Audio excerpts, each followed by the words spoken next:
मंगो दुआ के शाला इंजदा नसीब होवे। मंगो दुआ के शाला इंजदा नसीब होवे। जद आवे मौत मैनू, जद आवे मौत मैनू, सोना करीब होवे। बिस्मिल्लाहिर्रहमानिर्रहीम। अस्सलामु अलैकुम दोस्तों और बुजुर्गों नाज़रीन, तुहाडे सामने अगली वीडियो का हाज़र हाँ। देख रहे हो तुहाडे सामने असीं एक जड़ा ना अलसी पिन्नी यानी कि जी सर्दी के मौसम वास्ते हुण इस टाइम नवंबर का महीना जड़ा ना चढ़िया होया और उहदे वास्ते ये बड़ा ही बेहतरीन तो ज़बरदस्त टेस्टी तो एक बेहतरीन ताकतवर नुस्खा है जड़ा कि बगैर किसी वजह तो भी खाया जा सकता है, तो बगैर वजह तो खा के भी ज़बरदस्त फायदा हासिल किया जा सकता है। और ये अलसी पिन्नी है। अलसी पिन्नी बनाने का तरीका तुहानूं दसांगे और आइटमां दे जिहड़ियां ने तुहानूं दसने आ। सब तो पहले मेन चीज़ अलसी, तुखम अलसी है। इहनूं अलसी भी कहा जाता है, इहनूं मुख्तलिफ चीज़ां ज़बानां दे विच भी इसका नाम जिहड़ा ना वो लिया जाता है। और अलसी कम अज़ कम अलसी लवांगे तकरीबन आधा किलो अलसी होएगी, आधा किलो अलसी। और अगे अखरोट मगज़ अखरोट लवांगे यानी कि अध पा इन्हां दा मगज़ जिहड़ा ना वो होना बेहतर है। और इस अगे मूंगफली है, आधा पाव मूंगफली इन्हां दा मगज़। और इस तो अलावा अगे सौंफ है और तकरीबन आधा पाव जो है ना वो सौंफ का वजन होना चाहिए। इस तो अगली आइटम जी है काजू है और काजू का भी वजन भी 100 ग्राम। और इस तरह मगज़ बादाम गुड़बंदी और इन्हां दा वजन जड़ा भी वो भी 100 ग्राम होना चाहिए। और इन्हां सारिया चीज़ों को अलहदा अलहदा पाउडर बना के तो इहदे विच जिहड़ा शामिल गुड़ करांगे असीं, लेकिन गुड़ भी शामिल किया जा सकता है। अगर इहदे तो अलावा असीं शहद इस्तेमाल करिए तो शहद भी किया जा सकता है। अगर शहद तो अलावा अगर इस दे अंदर मिश्री का कवाम बना दीए तो वह भी बेहतर है, ठीक है। लेकिन सब तो बेस्ट जिहड़ा ना वो मौसम के लिहाज नाल गुड़ अच्छा है या फिर शहद अच्छा है। लिहाजा असीं इहदे विच गुड़ शामिल करांगे और इन्हां सारिया चीज़ों को हुण असीं अलहदा अलहदा जिहड़ा ना वो इन्हां दे बीज कढ़ के मगज़ कढ़ के और इन्हां सारिया चीज़ों का पाउडर बनाने आ और वो तुहाडे सामने जिहड़ा ना वो पेश करांगे और वो सारा ये फार्मूला तैयार करांगे। और सर्दी का बेहतरीन तोहफा है और ये सानू छोटियां वड्डियां नू हर उम्र दे विच ये इस्तेमाल किया जा सकता है। और बहुत टेस्टी तो बड़ी ज़बरदस्त बड़ी आला किस्म की ग़िज़ा है। और इसनू हुण असीं सारा क्लीयर करने इनू साफ करने पीसने इनू बनाने जी। माशाल्लाह असीं सारियां चीज़ां तैयार कर लियां ने। हर चीज़ हर आइटम जी ना कुट के तैयार कर ली है। अलसी और अगे मगज़ बादाम, मगज़ अखरोट, मूंगफली, काजू, सौंफ और गुड़ नूं असीं पहले बारीक किया, बारीक करके ते थोड़ा जा पानी शामिल किया, शामिल करके हुण असीं इहनूं अग ते रखने आ। इहनूं पकावांगे अच्छी तरह। हाँ जी माशाल्लाह देखो जी मिठा पा रहे चास बहुत वधिया हो गया। ताकि इहदे च गुड़ जिहड़ा ना वो अच्छी तरह हल हो जाएगा, मिक्स हो जाएगा सही। पकाने के बगैर जिहड़ा ना वो मिक्स नहीं होंदा। नाले का कवाम बन जाएगा, कवाम बनने में बहुत बेहतर लगेगा। उनके जो मिक्स जड़ा ना वो सारे समान के सही हो जाएगा।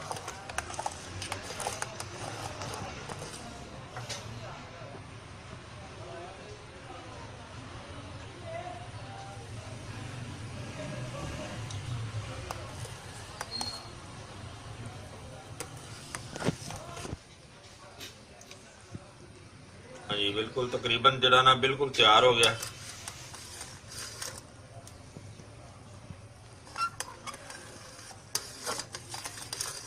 क्योंकि अग जी थोड़े जे भी चूल्हा तेज करने फिर सारा बाहर आ जाएगा।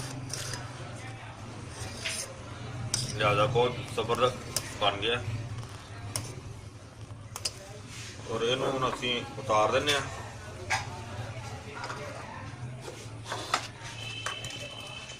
हुण असी देखो दूसरा बर्तन रखा देसी घी ये शामिल किया।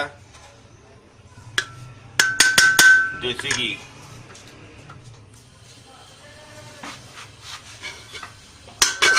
जिस तरह थोड़ा जा नरम हो जाता और इस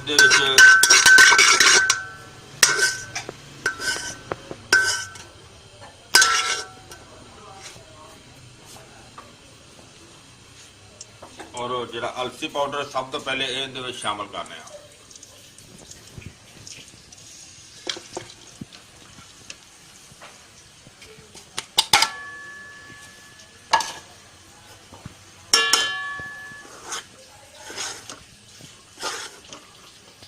हल्की आंच ते थोड़ी देर जरा ना भुन लेने ब्राउन कर लेने हल्का जा, क्योंकि ज़्यादा ब्राउन नहीं करना।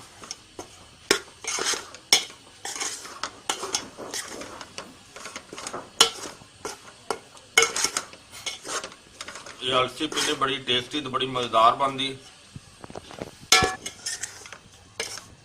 तकरीबन जी ना ब्राउन हो गई, हल्की ब्राउन करनी बिल्कुल।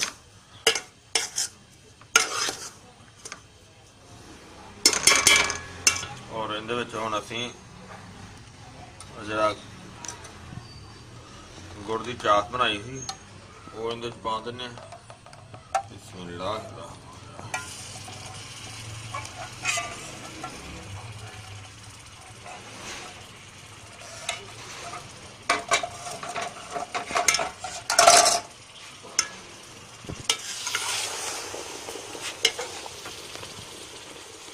चूल्हा जरा बिल्कुल हल्का कर देना।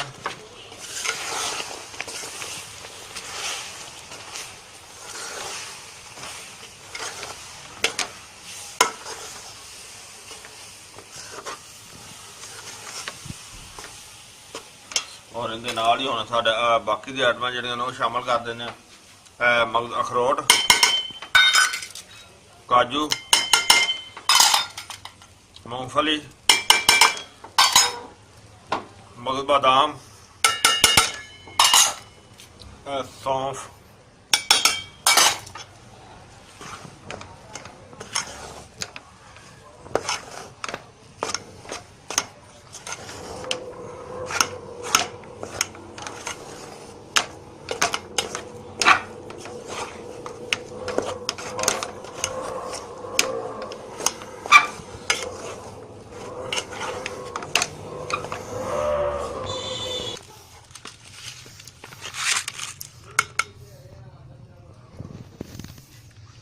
हाँ जी माशाल्लाह मिक्स हो गया अच्छी तरह, बहुत वधिया बन गया कम।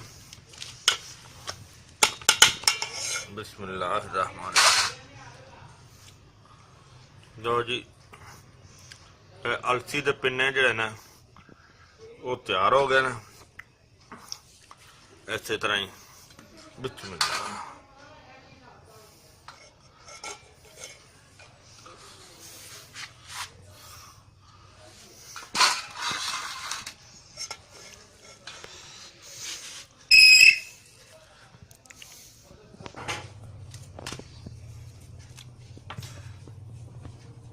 हाँ जी तुसी देखिया माशाल्लाह कि बहुत ही आलीशान तो बड़ी जबरदस्त चीज बन गई, जरा कि सर्दियों का तोहफा ते बहुत ही जबरदस्त पावरफुल ताकत जिस्म के हर हिस्से वास्ते और घर के हर फर्द वास्ते बेहतरीन तो बहुत अच्छी तो बड़ी वधिया। ये अलसी की पिन्नी तो कमाल का तोहफा, इहदे कोई शक नहीं है। ये खान का तरीका यह है कि अगर एक तो दो पिन्नियां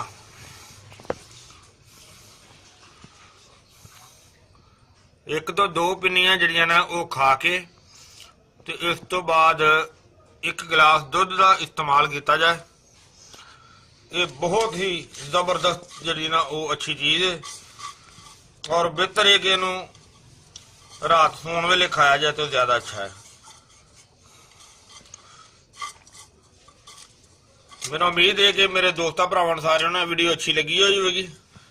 ਇਹਨੂੰ ਲਾਈਕ ਕਰਿਓ, शेयर करियो, सब्सक्राइब करना बिल्कुल नहीं भूलना।